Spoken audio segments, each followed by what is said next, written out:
At 1147小时 hours on December 20th, 1943, Oberleutnant Franz Stigler sat in the cockpit of his Messerschmitt Bf 109G Fulio at Jever Airfield, Schar kilometers south of Wilhelmshaven, watching a crippled B-52 Flying Fortress Lumber past at 10 feet altitude.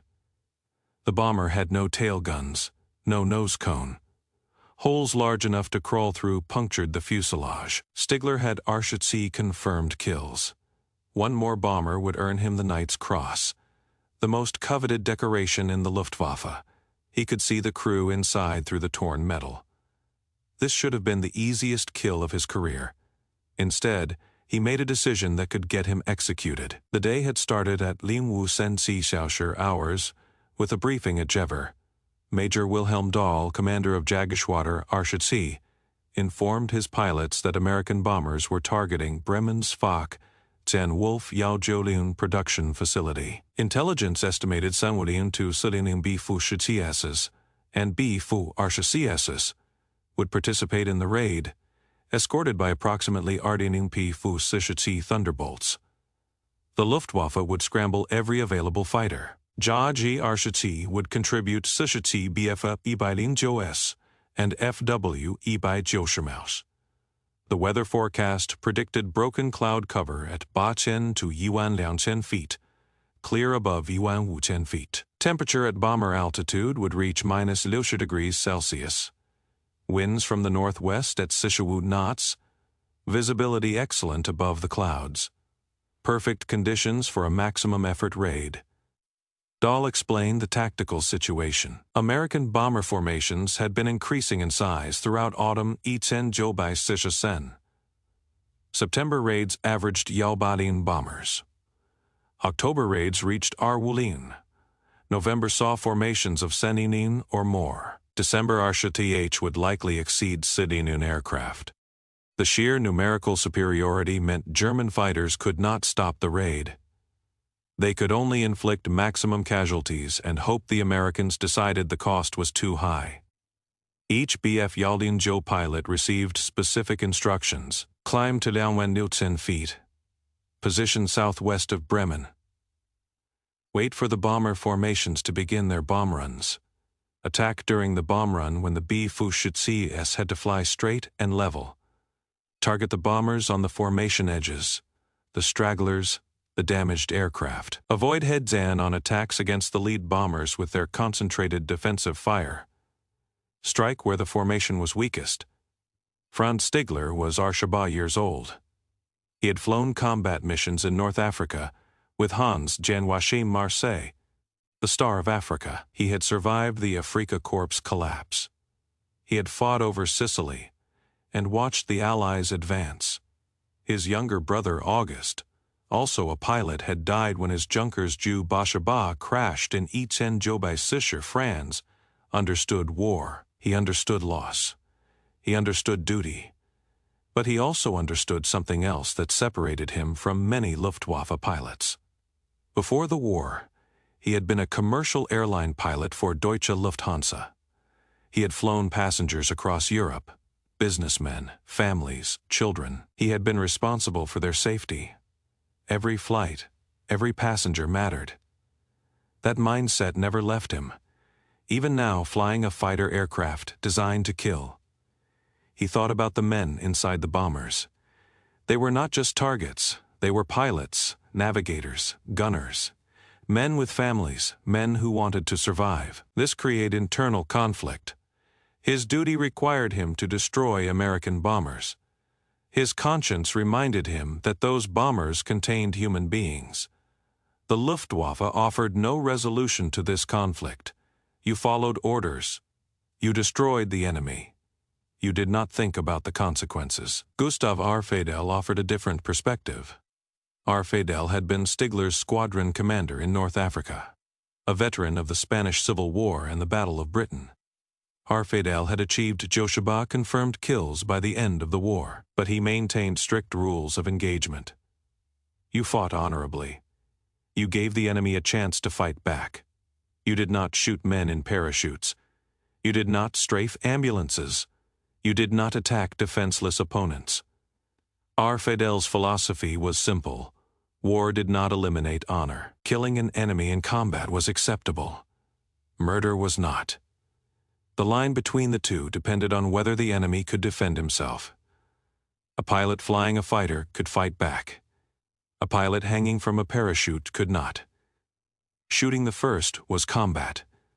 Shooting the second was murder.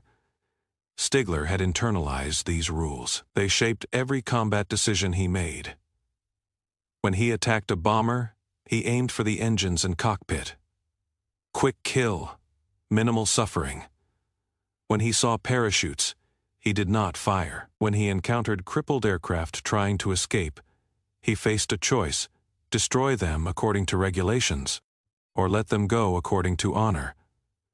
But his commander Gustave Fidel had taught him something else. If I ever hear of you shooting a man in a parachute, I will shoot you myself. Honor mattered. Rules of engagement mattered. You could kill an enemy who could fight back. You did not kill the defenseless. At 1:40 hours, Stigler took off from Jever in BF Yaolingzhou Fu Liu work number Yao Wu Sen Si Yao. The engine was a Daimler Benz DB 105, producing 1475 小时 horsepower. Maximum speed 386英里每小时 at 22,970 feet. Service ceiling 39,370 feet. Armed with one 20 毫米 MG 151 cannon firing through the propeller hub, and two 13毫米 MG 131米 a chain guns mounted above the engine. Ammunition: 29 rounds for the cannon, 79 rounds per machine gun, enough to destroy multiple bombers if he aimed properly. The interception occurred at 24,000 feet over Bremen at 1114 hours. Stigler spotted a formation of B-52s from the Sensi-Jiu DH bombardment group approaching the target. He climbed to 26,000 feet, positioned himself 2,000 meters behind the formation, then dove. Standard attack profile: approach from 9 o'clock high, close to 200 meters, fire a 3-second burst into the bomber's engines and cockpit. Break away before the defensive gunners could track him. The Sensi-Jiu bombardment group flew in a combat box formation. 18 B-52s arranged in 3 groups of 6 aircraft each. Lead group at 24,000 feet. High group at 24,500 feet. Low group at 24,500 feet. Vertical stacking provided overlapping defensive fire. Any fighter attacking one bomber would be exposed to gunners from 3 or 4 other aircraft. The Americans had refined this formation throughout Sen. It worked. German fighter losses had increased 60% since the combat box became standard. Stigler understood the formation's weakness. The bombers on the edges had less overlapping fire support. The Purple Heart corner, left rear low position, was most vulnerable. That bomber faced threats from below and behind with minimal support from the formation. Experienced Luftwaffe pilots targeted that position first. At 1114 hours, Stigler dove from 26,000 feet to 24,000 feet. Accelerating to 400英里每小时, his BF 109G Fu Liu could dive faster than a B-52 could evade. The bomber crews would see him coming, but they could not maneuver quickly enough to escape. Their only defense was concentrated gunfire. The B-52 in Purple Heart corner was Ye Old Pub, piloted by 2nd Lieutenant Charles Brown. This was Brown's first mission as aircraft commander. He had flown 5 missions as co-gen pilot. Now he commanded his own crew. 9 men whose survival depended on his decisions. Stigler selected Ye Old Pub as his primary target.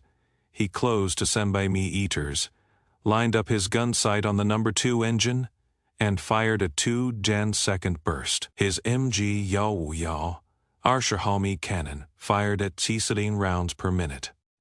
A 2-second burst released 25 小时 IGHN explosive shells. 4 struck the right R Fu 1820 Cyclone engine. The engine exploded. Oil sprayed across the wing. Fire erupted from the cowling. Brown reacted immediately. He hit the No. 2 engine fire suppression system. Flooded the engine nacelle, extinguishing the flames. But the engine was destroyed. He feathered the propeller to reduce drag. The B-Fushi could fly on 3 engines, but it would lose speed and altitude. Staying in formation would be difficult. Stigler broke away, climbed back to Liaowen feet, circled, prepared for another attack. Below him, Old Pub was falling behind the formation, exactly what he wanted. Isolated bombers were easy kills. He dove again. This time he approached from C o'clock high, a different angle to avoid predictable patterns. He targeted the No. 4 engine, the outboard engine on the right wing. Another 2-second burst. More Arshahalmi shells, too, struck the engine. Minor damage, the engine continued running, but at reduced power. Brown throttled it back to prevent overspeeding. Now Old Pub had 1 engine destroyed. 1 engine damaged, 2 engines operating normally. The bomber was losing altitude at 89 feet per minute. Brown pushed the throttles on engines 1 and 3 to maximum power, trying to maintain altitude. The engines were already working harder to compensate for the missing power from engine 2. Pushing them beyond normal limits risked catastrophic failure. The formation continued toward Bremen. Old Pub fell further behind. Laombe meters, Sube meters, Babe meters, at 10 meters separation. The overlapping defensive fire from other bombers no longer protected Brown's aircraft. He was alone. Other German fighters noticed. 7 BF Ebeiding Joes and FW Ebeid Joshemaus converged on the isolated bomber. This was standard Luftwaffe doctrine. When a bomber left formation, multiple fighters attacked simultaneously from different angles. The bomber's gunners could not cover all threats. 1 fighter would get through. The attacks came in waves. First wave, 3 BF Ebeiding Joes from Luwaclock High. Brown's tail gunner, Sergeant Hugh Eckenrode, opened fire with his twin, Wusha caliber machine guns. The Browning MR fired 9 rounds per minute per gun. Eckenrode fired in short bursts, trying to conserve ammunition while maintaining suppressive fire. The German fighters broke away before reaching optimal firing range. No hits on either side. Second wave, 2 FW-190s from 3 o'clock level. The right waist gunner, Sergeant Alex Yelisanko, engaged with his .50 caliber. The FW-190s closed to 150 meters, fired 20 mm cannon, and 13 mm machine gun bursts, then broke away. Their rounds struck Old Pub's right wing and fuselage. Multiple hits. The hydraulic system was damaged. Hydraulic fluid sprayed into the fuselage. The ball turret gunner, Sergeant Joseph Kaczmarek, manually cranked his turret to face the attackers, but could not track them fast enough. Third wave, 2 BF-109s from 12 o'clock high, head on attack. The bombardier, Second Lieutenant Robert Andrews, manned the nose guns, twin .50 calibers. He fired at the diving fighters. 1 BF-109 took hits and broke away trailing smoke. The other BF-109 continued the attack, firing 20 mm cannon rounds directly into Old Pub's nose. The plexiglass nose shattered. Fragments flew through the bombardier compartment. Andrews was hit in the chest and right arm. He collapsed. The navigator, Second Lieutenant Albert Sadok, tried to stop the bleeding while the bomber continued flying without defensive fire from the nose position. Fourth wave, 3 fighters attacking simultaneously from different vectors. Tail gunner Eckenrode engaged the 6 o'clock attacker. Waist gunners Yelsanko and Sergeant Lloyd Jennings engaged the 3 and 9 o'clock attackers. Top turret gunner Sergeant Bertrand Coulomb engaged a fighter diving from above. Too many threats. The gunners could not track all of them. 20 mm cannon fire raked Old Pub from nose to tail. The tail section took catastrophic damage. Control cables were severed. The rudder became partially unresponsive. The elevator control was damaged. Brown struggled to maintain level flight. The aircraft wanted to roll right and pitch down. He applied constant left aileron and back pressure on the yoke to compensate. Then a 20mm shell struck the tail gunner position, direct hit. Sergeant Eckenrode was killed instantly. His guns fell silent. The tail position, the most critical defensive position on a B-17, was neutralized. The oxygen system failed, ruptured lines. No oxygen above 10,000 feet. Brown had no choice. He pushed the yoke forward and dove 24,000 feet to 10,000 feet in 90 seconds. Rapid decompression, the crew experienced severe pain in their ears and sinuses. Some vomited from the rapid altitude change, but they could breathe without oxygen. At 10,000 feet, Brown leveled off. He assessed the damage. Number 2, engine destroyed. Number 4, engine running rough. Hydraulic system destroyed. Oxygen system destroyed. Electrical system damaged. Tail gunner dead. Bombardier wounded. Navigator wounded. Ball turret gunner wounded. The aircraft was barely controllable. The German fighters regrouped for another attack. Brown had no defensive capability from the tail position. The nose guns were unmanned. The ball turret was damaged. Only the waist guns and top turret remained operational. Against 7 fighters, those guns would not be enough. Stigler watched from 12,000 feet. He had expended most of his ammunition during the earlier attacks. He had perhaps 50 rounds of 20mm remaining. Enough for one more attack. He considered his options. Join the other fighters in destroying the crippled bomber, or return to base to rearm. The other fighters dove on Yold Pub. Stigler watched them attack. He watched the bomber take more hits. He watched it lose more altitude. He watched it struggle to maintain airspeed. The B-17 was dying. It would not survive another attack wave. Then the other German fighters broke away. They had expended their ammunition. They returned to base. Stigler was alone with the crippled bomber. By 11:33 hours, Stigler had expended most of his ammunition. He broke off the attack, descended to 5,000 feet, and headed back to Jever. His engine had taken minor damage from defensive fire. One bullet had lodged in his radiator. Coolant was leaking. He needed to land and rearm.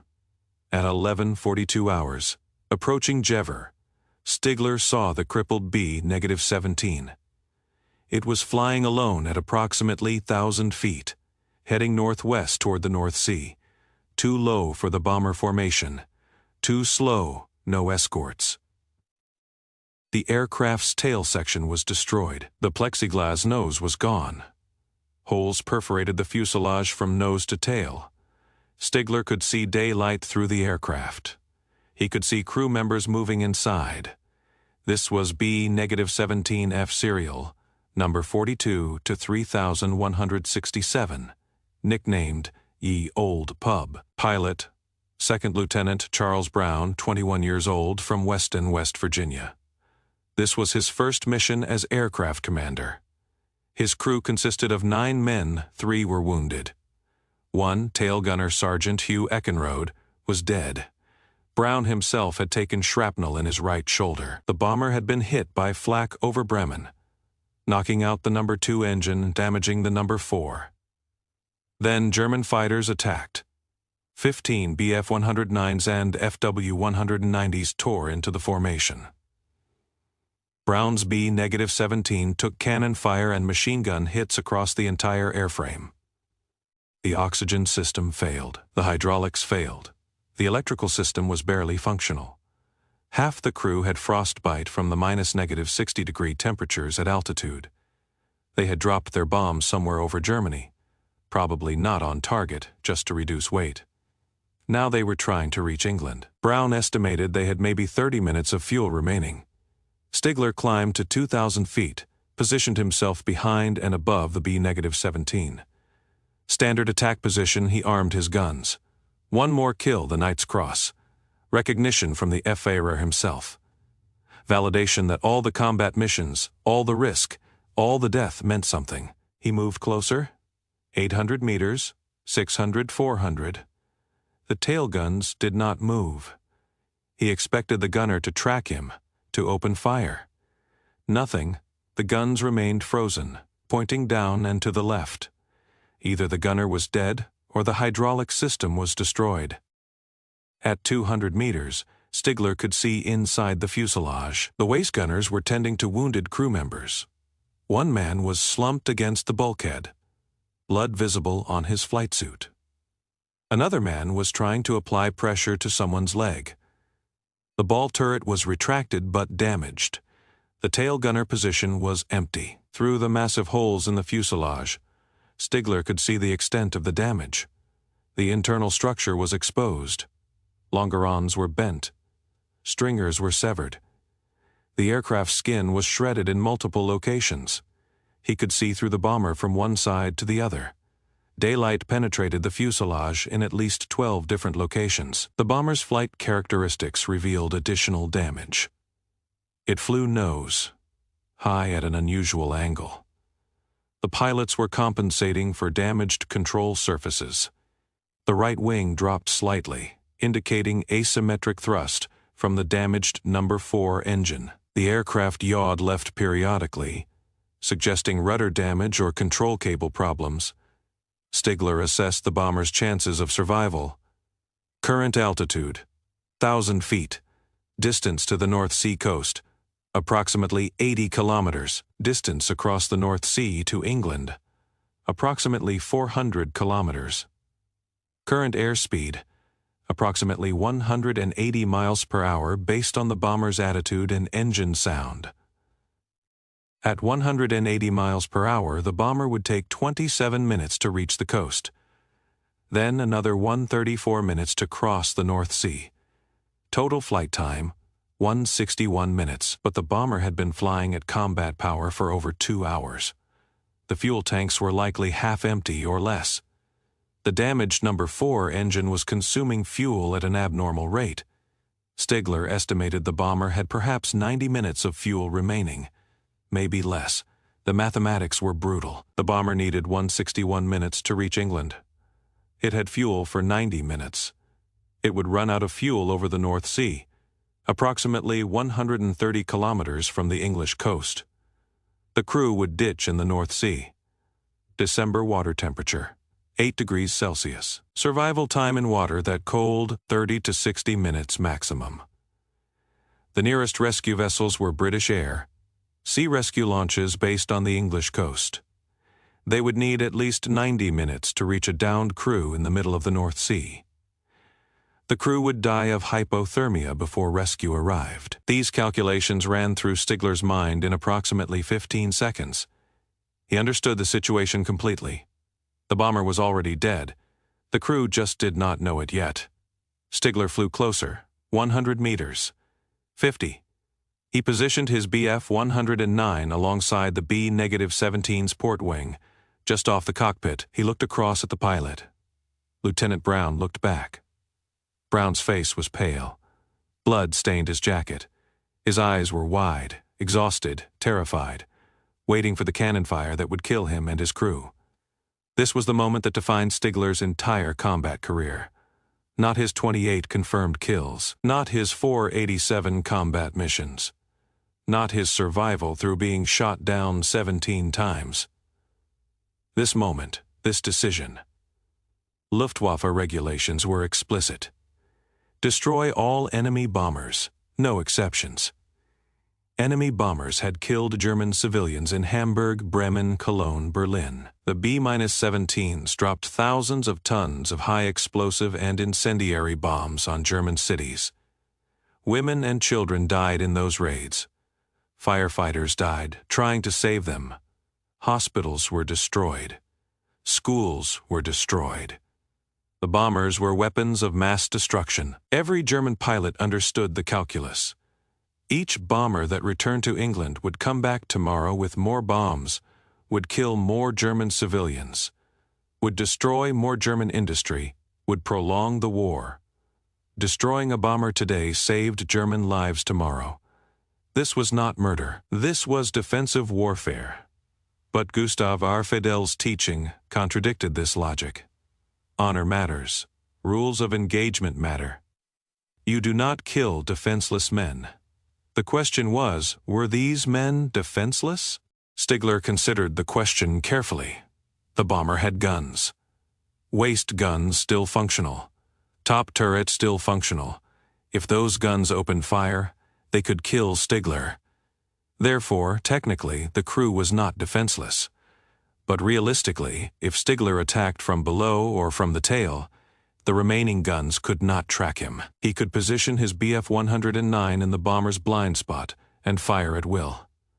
The crew could not stop him. In practical terms, they were defenseless. Moreover, even if the guns hit Stigler's Bf-109, the bomber would still die. It could not reach England.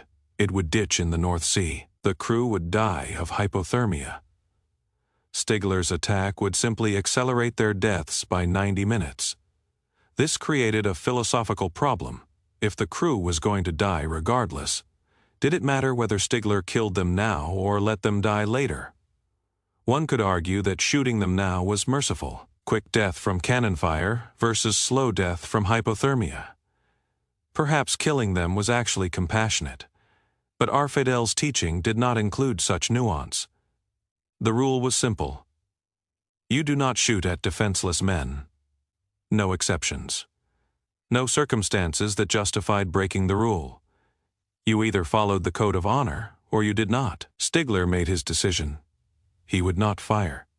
Shooting this bomber would violate his personal code of honor. It would make him no different from the pilots who strafed parachutes or attacked ambulances. The Luftwaffe might order him to kill defenseless men, but he would refuse. But allowing the bomber to escape also violated regulations. Court-martial was the minimum consequence. Execution was likely. Stigler had witnessed summary executions of pilots accused of cowardice or dereliction. The Luftwaffe did not tolerate disobedience, especially not in late 1943 when Germany was losing the war. Stigler decided he would hide the incident. No one had witnessed his encounter with the bomber. His wingman had returned to base. No other German fighters were in the area. The flak gunners would not know he had spared an enemy. He would file a standard after action report claiming ammunition expenditure without result. The bomber would either crash in the North Sea or reach England. Either way, it would disappear from German awareness. The risk was low. The probability of discovery was minimal. Stigler could spare the crew and face no consequences. He made one more calculation. If he simply flew away now, the bomber would be shot down by German flak batteries along the coast. The coastal defenses were extensive. Every 12 kilometers along the North Sea coast, Germany had positioned 88 mm flak batteries. The 88 mm could engage targets at altitudes up to 26,000 feet. At 1,000 feet, the flak gunners had perfect firing solutions. A slow-moving bomber at low altitude was an easy target. The bomber would not survive the coastal crossing. This meant Stigler's decision to spare the crew was meaningless, unless he also prevented the flak batteries from firing. He needed to escort the bomber across the coast. He needed to make the flak gunners think the bomber was a German prize aircraft being escorted to a Luftwaffe base for evaluation. This decision increased his risk exponentially. Flying alongside an enemy bomber would be visible to dozens of observers, flak gunners, ground controllers, radar operators, other pilots. Stigler could not hide this action. If anyone reported it, he would face court-martial. But if he flew away now, the flak batteries would shoot down the bomber within 10 minutes. All his internal debate about honor and rules of engagement would be irrelevant. The crew would die anyway. Stigler decided the risk was acceptable. He would escort the bomber across the coast. After that, the crew's survival was their responsibility. He could do no more without abandoning his own aircraft over the North Sea. Stigler flew closer. 100 meters, 50.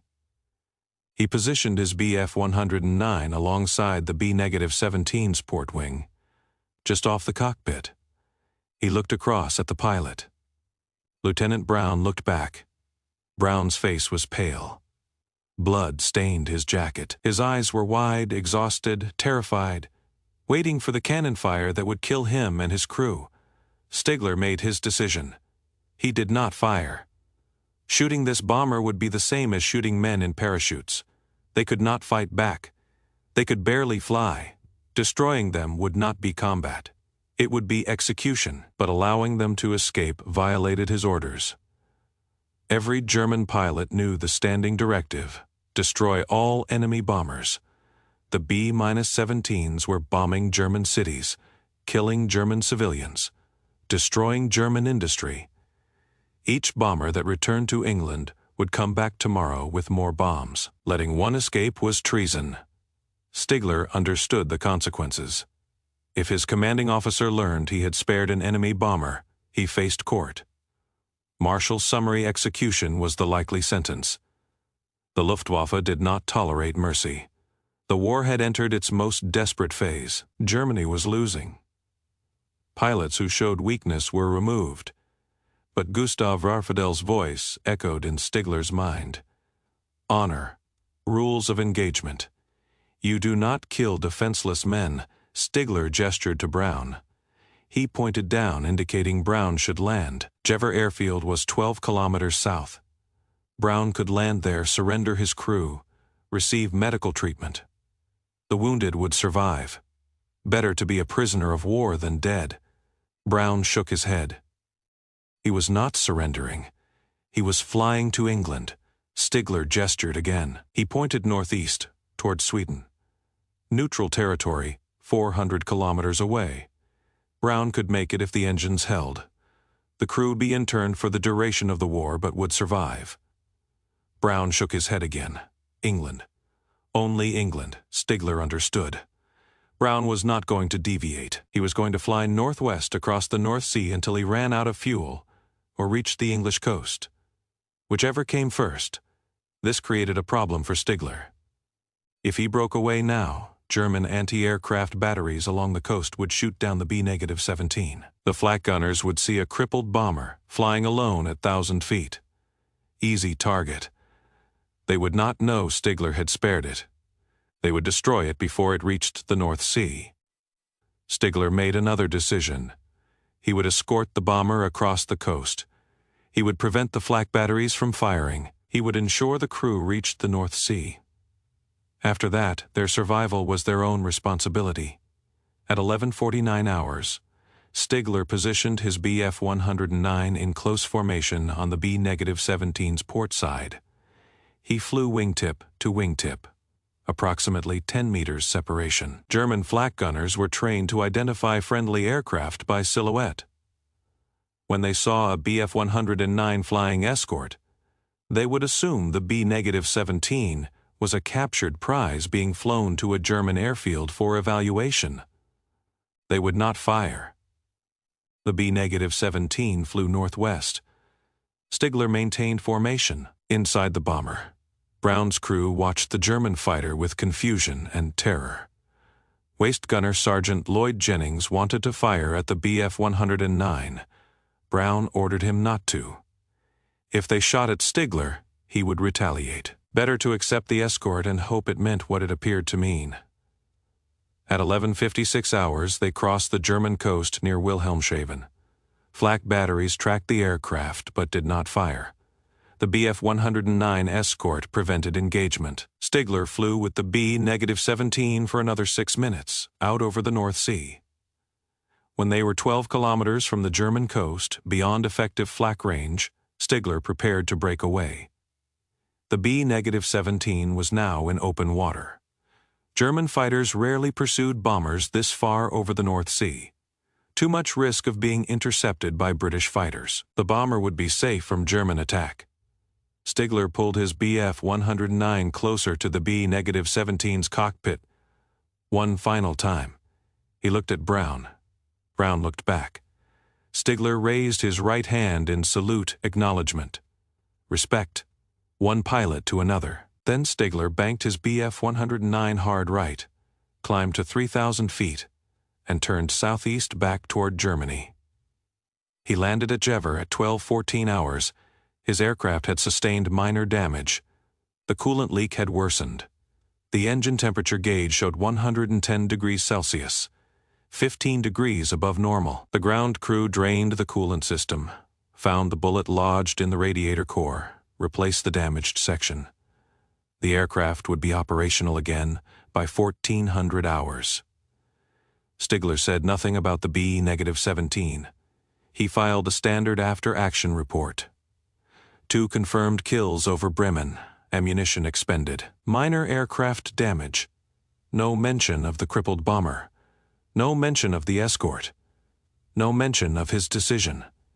His wingman had not witnessed the encounter. No other German pilots had been in the area. The flak gunners at Wilhelmshaven had seen a Bf-109 escorting a B-17, but they assumed it was a captured aircraft. No one questioned Stigler. His secret remained safe. The war continued. Stigler flew 487 combat missions over the next 16 months. He was shot down 17 times. He bailed out 6 times. He crashed, landed 11 times. He achieved 28 confirmed kills. He never received the Knight's Cross. 1 kill short, he survived the war. Brown flew the B-17 250 miles across the North Sea. The number 4 engine failed 40 miles from the English coast. They reached land on 3 engines, 2 of them damaged. He diverted to RAF Seething, home of the 448th Bombardment Group, because Ye Olde Pub could not reach its home base at Kimballton. They landed at 13:42 hours. The aircraft touched down at 110 miles per hour, 25 miles per hour faster than normal landing speed, because the flaps were inoperable. Brown held the nose up until the last moment, then dropped the aircraft onto the runway. The landing gear held. The aircraft rolled to a stop. Ground crews swarmed the bomber. They counted 47 bullet holes and 13 cannon strikes. The tail section was shredded. The nose was gone. The oxygen system was destroyed. The hydraulics were destroyed. The electrical system was barely functional. Half the control cables were severed. The aircraft was so badly damaged that it was salvaged for parts rather than repaired. Ye Olde Pub never flew again. Medical personnel arrived within minutes. They extracted the wounded crew members. Bombardier Andrews had taken shrapnel in the chest and right arm. Severe lacerations, broken ribs, but no vital organs damaged. He survived. Navigator Sadok had minor shrapnel wounds. Ball turret gunner Kaczmarek had taken a 13 mm round through his left thigh. The round had passed through muscle without hitting the bone or femoral artery. Surgical team removed the bullet, cleaned the wound, administered sulfa drugs to prevent infection. Kaczmarek would walk with a limp for the rest of his life, but would survive. Co-pilot 2nd Lieutenant Spencer Luke had frostbite on both hands from the -60-degree temperatures at altitude. The bomber's heating system had failed when the electrical system was damaged. Luke had flown for over an hour with exposed hands in sub-zero temperatures. Medical staff immersed his hands in lukewarm water, slowly raising the temperature over 30 minutes. They administered morphine for the pain. Luke would regain full use of his hands after 3 weeks of recovery. Radio operator 2nd Lieutenant Robert Andrews, despite his chest wounds, had remained at his station throughout the entire flight. He had monitored emergency frequencies, prepared to broadcast distress signals if the bomber ditched in the North Sea. He collapsed after landing from blood loss and shock. Transfusion of 2 units of whole blood stabilized him. He spent 6 weeks in hospital recovering. Tail Gunner Sergeant Hugh Eckenrode's body was removed from the wreckage. The 20 mm cannon shell had killed him instantly. He was 23 years old. His body was shipped home to Pennsylvania for burial. His family was informed he had died in action over Germany. No mention of the German pilot who had spared the rest of the crew. That information remained classified. Brown received treatment for his shoulder wound, shrapnel removed under local anesthetic. The wound would heal but cause chronic pain. A permanent reminder of the 20th of December, 1943. Intelligence officers interrogated the crew the following morning. Brown described the entire mission, including the German pilot who escorted them. The officers conferred, then returned with explicit instructions: classify the incident. Do not mention it to anyone. American crews needed to maintain absolute hatred for German pilots. Any suggestion of mercy would undermine that hatred. Brown accepted the classification. He told no one about the German pilot for 43 years. He flew 29 more combat missions with the 379th Bombardment Group. He completed his combat tour in April 1944. Total missions, 30. Total hours in combat, 247. He was awarded the Distinguished Flying Cross for his actions on the 20th of December 1943, though the official citation made no mention of the German escort. Brown returned to West Virginia in May 1944. He married his fiancée, Helen McGuire, in June. They had met before the war. She had waited for him through his entire combat tour. They remained married for 64 years until Brown's death in 2008. Brown attended West Virginia University on the GI Bill, graduated with a degree in political science in 1948. He intended to pursue a civilian career, but the Air Force offered him a commission in the newly independent service. He accepted, returned to active duty in 1949, and served for 16 more years. He flew transport aircraft during the Korean War. He worked in the State Department Foreign Service during the 1950s. He retired as a lieutenant colonel in 1965. Throughout those years, Brown thought often about the German pilot. The memory would surface unexpectedly. Cold mornings when his shoulder pain flared. Reunions with his crew members. Conversations about the war each time. He wondered who the German pilot was. Whether he had survived the war. Whether he ever thought about the B-17 he had spared. Stigler's post, where life followed a different trajectory. When the war ended in May 1945, he was 29 years old.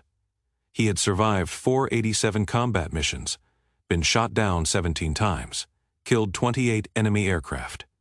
He wanted nothing more to do with aviation or military service. Finding work proved difficult. Germany's economy was destroyed. The aircraft industry was dismantled.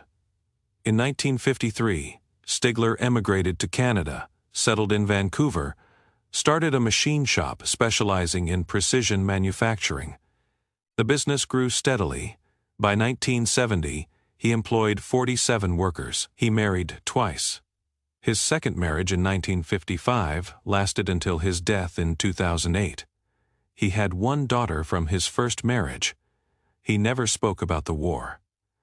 When asked about his past, he said only that he had served in the Luftwaffe and preferred not to discuss it. The truth was more complex.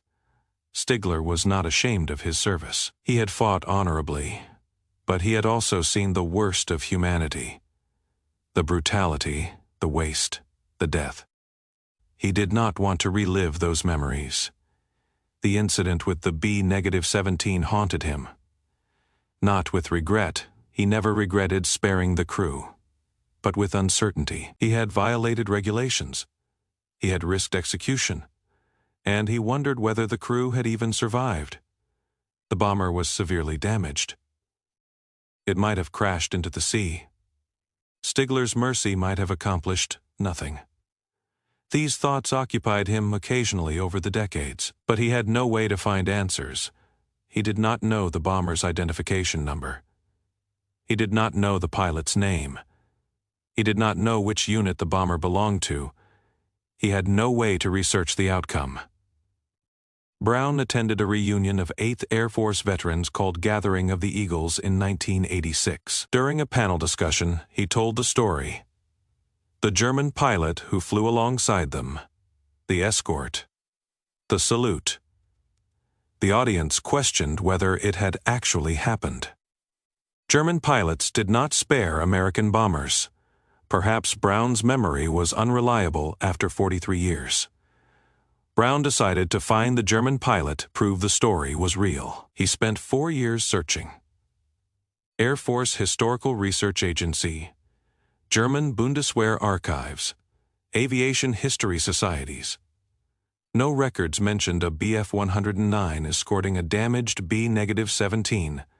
In 1990, Brown wrote a letter to a combat pilot newsletter. He described the incident in detail and asked if any former Luftwaffe pilots recognized it.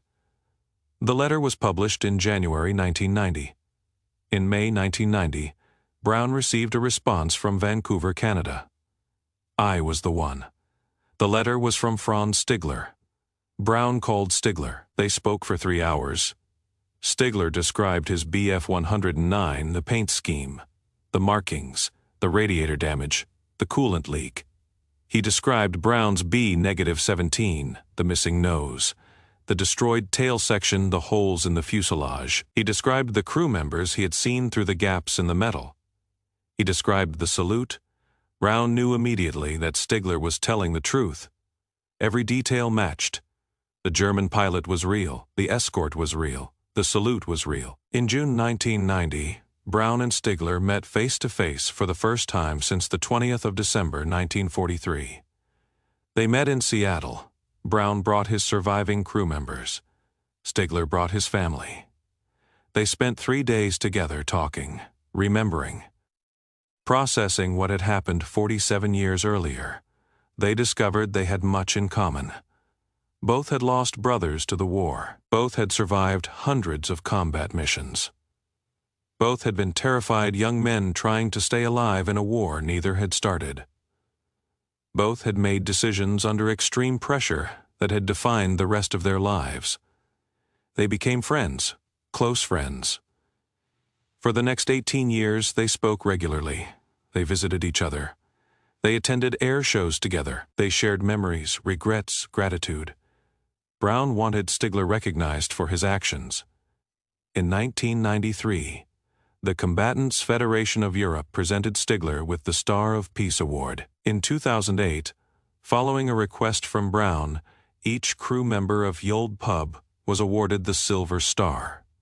Brown himself received the Air Force Cross.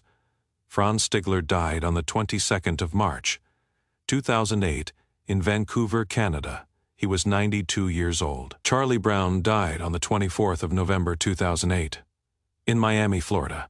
He was 86 years old, 8 months apart. Brothers to the End. The incident became the subject of a book by Adam Makos titled A Higher Call, published in 2012. The book documented the full story, the mission, the damage, Stigler's decision, the 47-year search, the reunion, the friendship.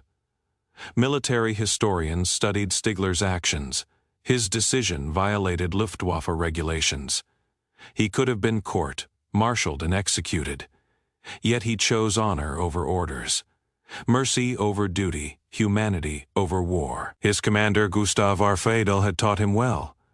Rules of engagement matter. You do not kill defenseless men.